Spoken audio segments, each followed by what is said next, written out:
Hello and welcome to Out of Darkness television broadcast. And I am your host, Robin L. Cooper, founder and CEO of the Exodus Foundation Incorporated.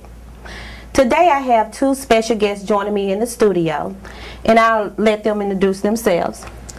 I'm Pastor Orlester Johnson, pastor of Greater Faith Tabernacle Ministries, located at 905 Shelby Drive, Memphis, Tennessee, and not even part of our city. I'm the senior pastor of Evangelist. My name is Jimmy McClain. The church that I am evangelist and pastor of is called the Thyatira Church of Christ. It's in Senatobia, Mississippi. You know, Thyatira is one of the 7 churches in Revelation. Okay. Everyone wants to know what the church has to say about every issue, and domestic violence is no exception. So today we want to see what the church has to say. And this topic today is called Let the Church Say. Okay? Let it say. All right. Okay. So, Pastor Johnson, we have an article in the A Light in the Night magazine. Yes. It's called Let the Church Say. And Pastor Johnson, he was actually the first pastor that wrote this particular article, and it was fantastic, guys.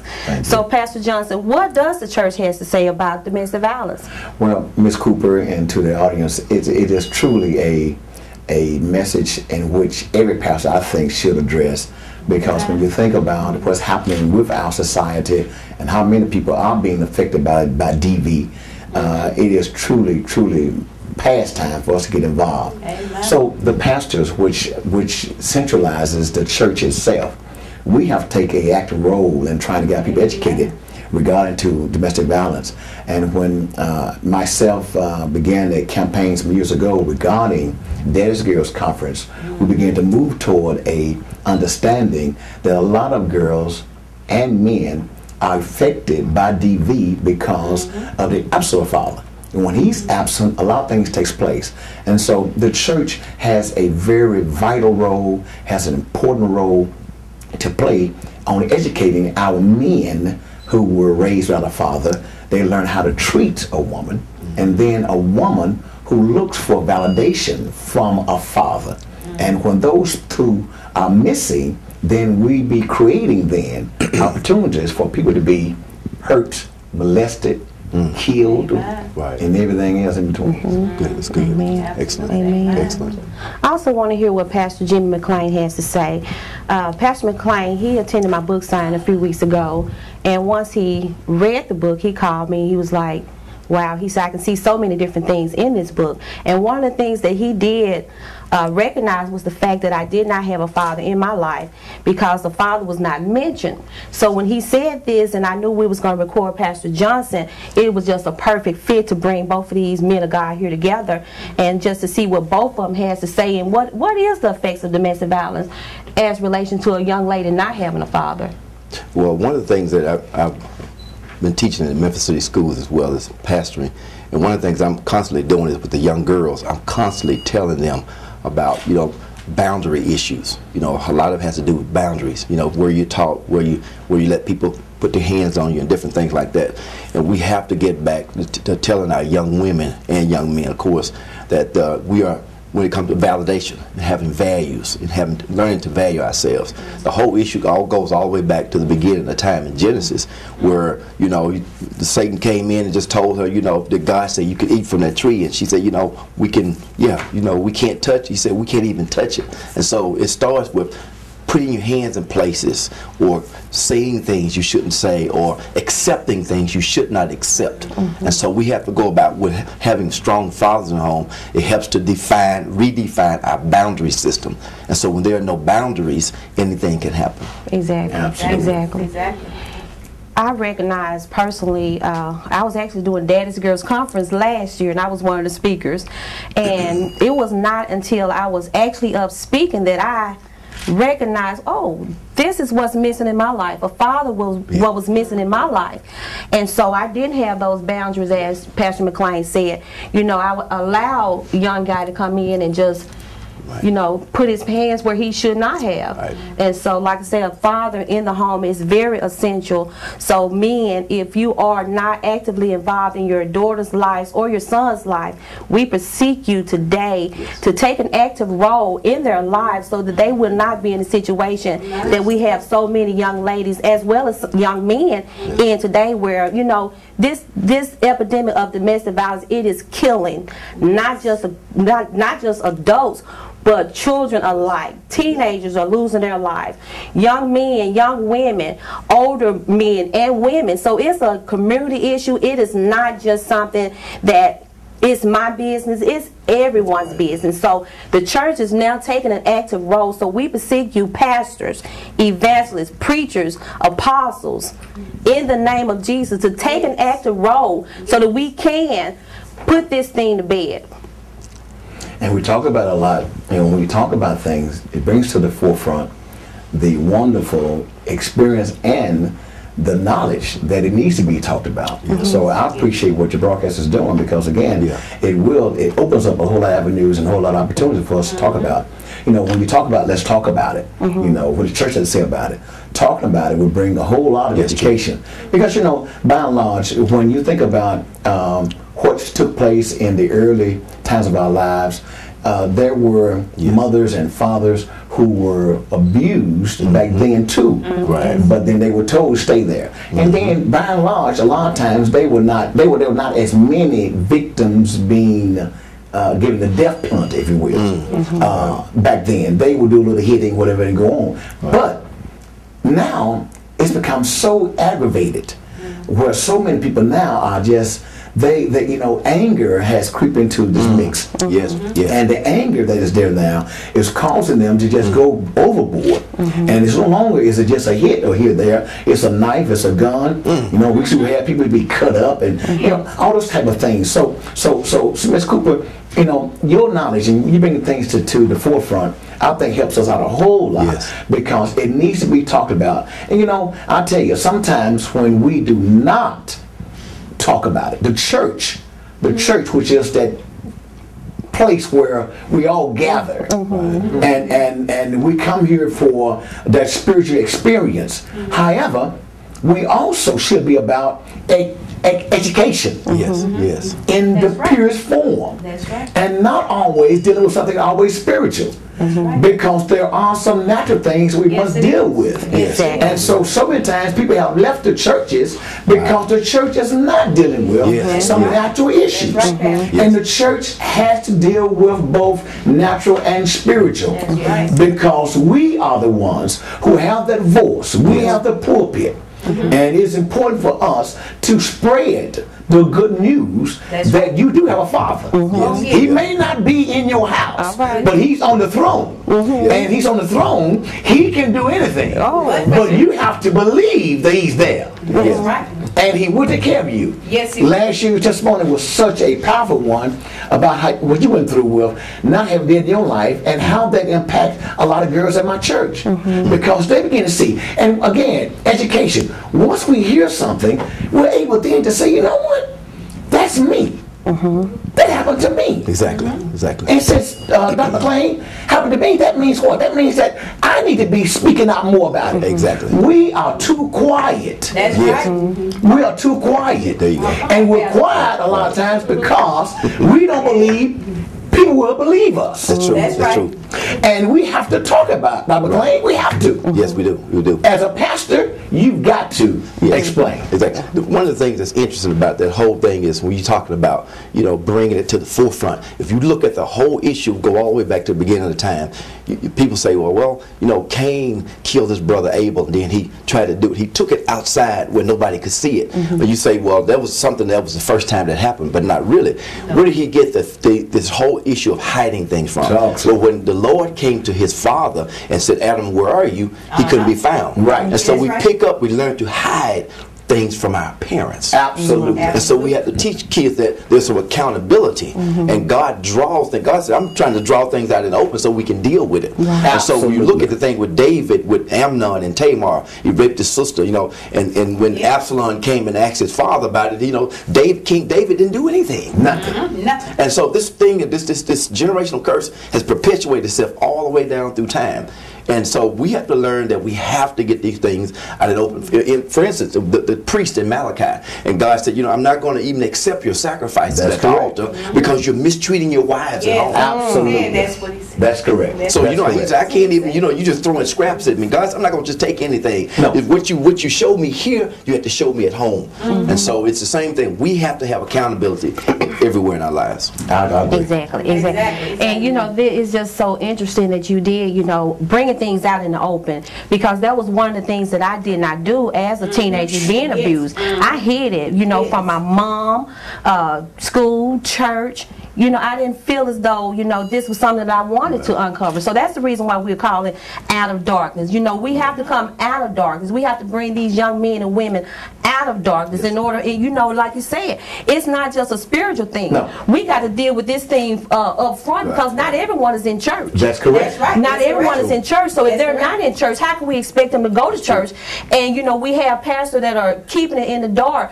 Speaking of which, let's talk about preachers who themselves, you know, are involved in domestic abuse. Yes, that's true. That's true. You know, one thing, Ms. Cooper, you find that there are hidden agendas a lot of times within the churches, and I'm definitely not putting a despairing thing upon the churches. I do believe in church. I pastor myself, but I do understand also that we have to be accountable for things that we do. That's right. And if a pastor, as Dr. McClain spoke about so eloquently regarding Malachi, how the priest would not accept it because of what he was doing at home. There are things take place at home, and then that makes our message not real truthful. Mercy. And guess what? The enemy knows when you're not truthful. Yes. Yes.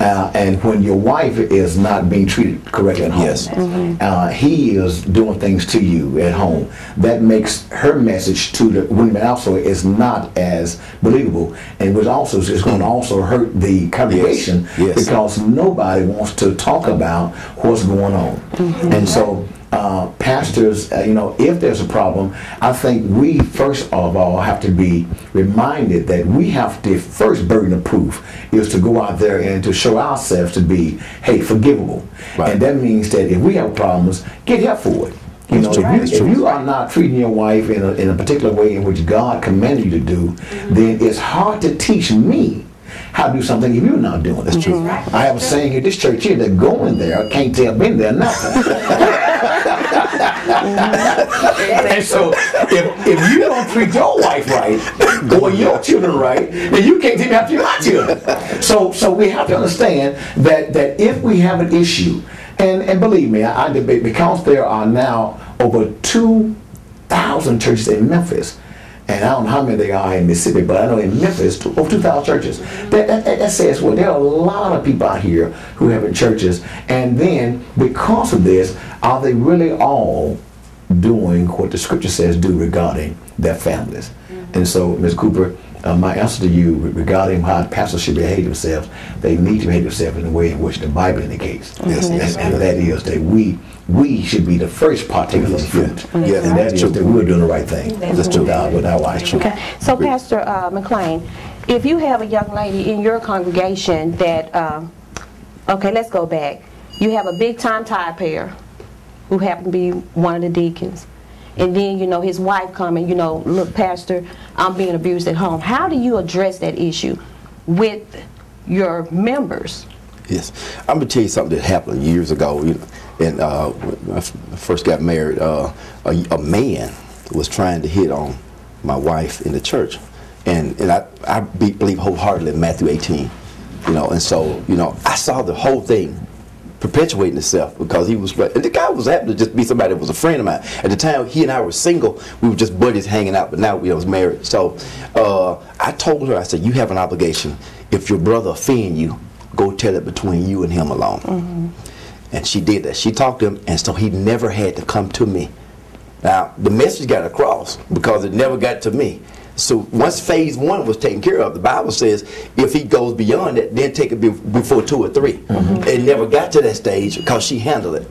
And so I tell wives, you know, whoever, young ladies, go to that person. If they don't, then take it before 2 or 3. And then if they don't do that, then take it before the church. That's what Jesus said. This is interesting, that concept. For some reason in the church, even that concept is difficult for us to really acquiesce, because we don't want to go and feel like, oh, I got to live with it. He's going to beat me up. You know, that thing comes back in our mind. But I promise you, God would not have said it if it didn't have some merit to it. That's where I've been led to believe. That's where, I mean, so I believe a lot of times, again, it goes back to sweeping stuff under the rug. And as a men of God, we have an obligation to live the way and what we teach. And so I wholeheartedly believe one of the things that, again, in the black community, particularly with African American men, we don't like to go to counseling. To us, you know, a spouse says, let's go to counseling. Yeah. We really, you know, you can't tell I'm a man, I'm the man. Right. You can't tell me nothing. And so counseling doesn't mean something's wrong with you. It mean, you have an issue, but it doesn't mean you're crazy. It just means you need to get something corrected. And so again, our boundaries, when I keep saying this word boundaries, because let me get an example of what I'm talking about. For instance, let's say when I teach a therapy on boundaries in the families, there are 3 types of people you're dealing with. You deal with valued people, you're dealing with victims, and you're dealing with violators. Okay, a violator is little Susie who grows up, and Susie is playing with Betty. And Susie's mom noticed that Betty is taking Susie's toys, and Susie's mom doesn't say anything. So Susie grows up believing that everybody can take her stuff. And then there's Bobby playing over here with Johnny, and Bobby's dad doesn't say anything when Bobby takes Johnny's toys. So Bobby grows up believing he can take what he wants.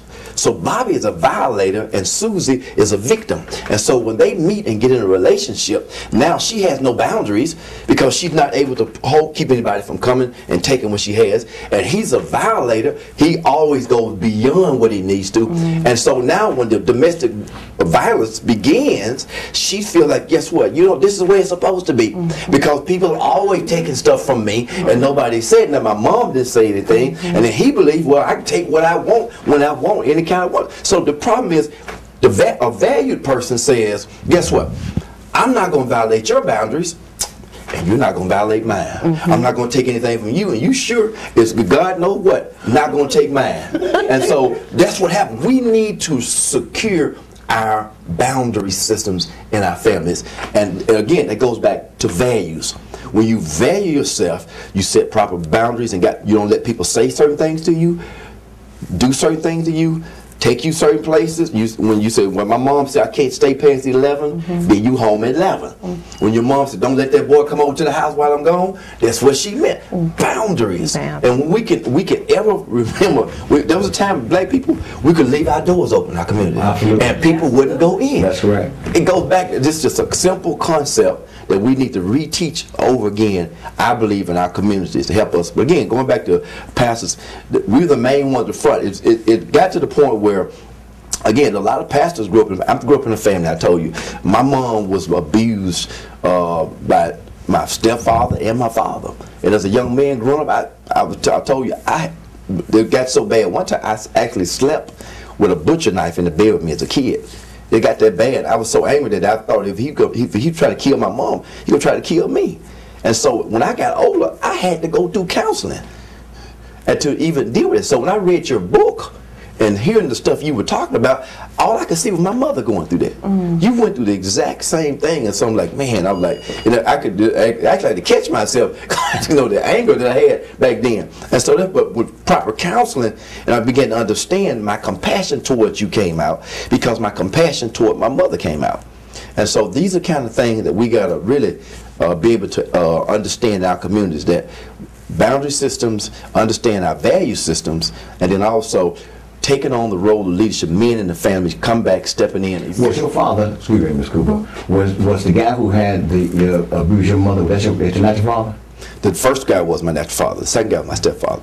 And the one you had the bush knife on your bed. That was my stepfather. Stepfather. Right. And so your natural father left your life, and that left you wanting him. wanting leadership. Yeah, you know what? I think the thing was, again, back in the 70s, it really was an interesting thing. There were so many men at my school, teachers, who provided good role models. I never really missed that part. Okay. You know, because when I got to school, men at that time were really good. The guy, I really looked up to my male teachers. So I never really kind of missed that component until maybe years later. And so that's where it's important. That's why it's important for our young men too, even in our schools, and corporate executives and guys who are judges, to have a good character, you know, integrity, because some young men who doesn't have a father home, you may be that guy that he looks up to. Now that was the only thing, that was my saving grace. Now I say this, Pastor Johnson, I believe if I had grown up in this society today, I probably would have had a problem. But no, that really that was not an issue as much. Okay, you know, because you know when you talk about it's so good, and teachers, I'm glad you're a teacher, man, because you know you have that understand also what it means to be a teacher in today's society, when so many of the children do not have father in their home. So you're there to provide that for them. But you know, so many times we have these fathers who are not doing their job. And you asked a question a while ago, what, you know, to get this thing back together, what the competitive nature is in us. Well, that's going to be with us always. That's just something that's innate. But nevertheless, we should not be competing against anything spiritual. Right. Nothing spiritual. Right. And in the home, no, she's not made to compete with me. She's made to complete me. Exactly. There you go. That's right. She's not complete. Right. And so. When we understand those boundaries that he's speaking about, which is tremendous, I like that. We have to realize that the boundaries are set, though, and they're set by that dad. That's it. That dad. That's it. You know, and he's not there. Right. Had Robin had a father life, when that older man came by her to see her, he would have said, no. Most boys will not come to the house of that girl if dad is there. Yes, sir. Yes, sir. Yes, sir. He coming. No, sir. He ain't coming. Now, but when there is a mom, because you know a lot of you moms, y'all give in to the little smiling boy, you know. Sure he like my daughter. But you know what? But that dad sees past that smile. Yes, sir. He know that guy wants my daughter body. He ain't that. No. But many times that dad, if he's not there, that boy is gonna come to that door. That's true. He gonna start there and blow the horn. Right. But a dad will say, "Come inside and meet me." Right. Come in and meet me. Right. Exactly. That's what happened to Miss Cooper. Exactly. Nobody was there with a bound there. Right. No, the boundary was set here. Right. You must come through me. Right. That's the boundary. Right. You get through this boundary, then you got a choice here. But you got to get through me first. You know, so we have to, and I agree with you. The boundary must be set in our families. And that father sets that boundary. Now, don't get me wrong. Right. Women, you must play a part in that child's life. That's true. Vital part. Don't get me wrong. However, no woman can ever teach a man how to be a man. That's true. That's true. Can't do that. But because of our society, she has got to have that place in his life that teaches him some values. Yes. But it is you, it is me, it's every man out there, it's every preacher, it's every evangelist, it's every man, period. Yes. To train up the child that's in his congregation, that's in his community, to teach that boy how to treat a young lady. Yes. You don't hit her. You don't curse her. Right. She's not a dog. She's not a this. She's not a that. That is your responsibility. You should teach him. And then you learn, I learn by example. Yes. What we see at home is what we emulate. That's true. That's true. That's true. That's true. And too often, we go home and do things at home that our children see. One thing we did in our house, my wife, and y'all know that everybody gonna do a login, right? Come on now, we're gonna argue. You know that everything. But you know what I did on the play? My wife and I early on said this: we do not want to argue in front of our children. That's true. Now, I'm not telling you every time we had an argument that we did that. No, right. But I'm telling you that the times that we could, we would even go in the car. That's good. You are different. You're not going to see everything the same way. You male, he's female, whatever. She's male, she's female, you male. You don't see things right about that. However, you still have responsibility. Those kids growing up, so they don't grow up saying, you know what, ain't no man no good. That's true. That's true. It happens. Wow. True. This show here today has really blessed me. Normally I would do a lot of talking, but if I have two great men of God and they can do the talking for me, why not? That's what I'm trying to do. I'm trying to get more people involved, more women involved, and more men involved to take the active role of a man so that we can eradicate domestic violence. Yes. We want to, very briefly, Pastor Johnson, he's going to tell you about Daddy's Girls Conference. It's going to be coming up in the month of September, when this will be airing. Absolutely. Thank you, Ms. Cooper. September the 17th is our luncheon for Daddy's Girls Conference 2011. And one of our speakers this year also would be Pastor McClain. And also Ms. Cooper would be one of our facilitators during the conference.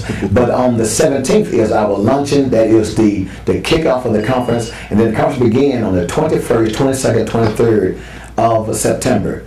And we have each night we have some counselors be here also. Counselors will be here from 6 to 6:50. They will be giving you information about how you can get to accept help from DV people, and just from the fact of, hey, I've been abused in another way, not just by my husband, by my wife, but I've been abused somebody on my job. I mean, so we have counselors here each night for you to come be part of it. It is an array of things taking place. Look at your TV dial. Look at some places. We have flyers all over Memphis. You may see some things taking place. There are a whole array of people coming this year to be a part of this conference. And again, that's September 21st through 23rd. 7 o'clock is the time for service. It starts at 7. But at 6 o'clock, we have the counseling. Guess what? You don't want to miss it. It will change your life. This year's theme is DNA, which stands for do not accept. Don't accept blame. Don't accept the lies. Don't accept low self-esteem. Don't accept things that hurt you, but rather receive love, care and compassion. Right. Don't miss it. And you have been watching Out of Darkness television broadcast, and I am your host, Robin L. Cooper, founder and CEO of the Exodus Foundation Incorporated. Please be sure to join us next time for Out of Darkness.